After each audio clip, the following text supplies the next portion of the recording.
Hello শিক্ষার্থী, আমাদের একটি জ্ঞানমূলক প্রশ্ন আসে, সংখ্যা পদ্ধতি কি? তো উত্তরটি হচ্ছে এরকম যে কোনো সংখ্যা লেখা বা প্রকাশ করার পদ্ধতিকেই সংখ্যা পদ্ধতি বলে। এই সংখ্যা পদ্ধতিকে দুইটি ভাগে ভাগ করা হয়ে থাকে। একটিকে নন পজিশনাল বা অস্থানিক সংখ্যা পদ্ধতি বলে, অপরটিকে পজিশনাল বা স্থানিক সংখ্যা পদ্ধতি বলে। প্রাচীন যুগের সংখ্যা পদ্ধতিকে আমরা রোমান সংখ্যা হিসেবেও চিনি, আবার হায়ারোগ্লিফিক সংখ্যা পদ্ধতি হিসেবে চিনি, যার কারণে এই সংখ্যা পদ্ধতিগুলোকে অস্থানিক বা নন পজিশনাল সংখ্যা পদ্ধতি বলে, যার নিজের মান আছে কিন্তু কোনো স্থানীয় মানের উপর নির্ভর করে না।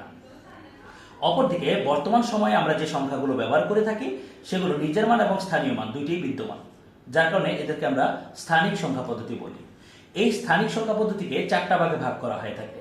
এক, দশমিক, বাইনারি, অক্টাল এবং হেক্সাডেসিমাল। দশমিককে 10 ভিত্তিক সংখ্যা বলে বা প্রচলিত সংখ্যা বলে, অর্থাৎ এর মৌলিক চিহ্ন হচ্ছে 0 থেকে 9, মোট 10টি, যার কারণে এর বেজও হচ্ছে 10। অর্থাৎ যে সংখ্যা পদ্ধতিতে 10টি মৌলিক চিহ্ন ব্যবহৃত হয় তাকে দশমিক সংখ্যা পদ্ধতি বলে। অপরদিকে বাইনারি, বাইনারির বাই শব্দের অর্থ হচ্ছে 2, অর্থাৎ যার দুইটি মৌলিক চিহ্ন 0 এবং 1 ব্যবহৃত হয় তাকেই বাইনারি সংখ্যা পদ্ধতি বলে। কম্পিউটারের যাবতীয় কার্যক্রম কিন্তু এই 0 আর 1 দিয়ে বাস্তবায়িত হয়। তৃতীয়টি যেটি হচ্ছে অক্টাল। অক্টাল নামকরণ হয়েছিল মূলত অক্টা থেকে, OCTA, অক্টা থেকে।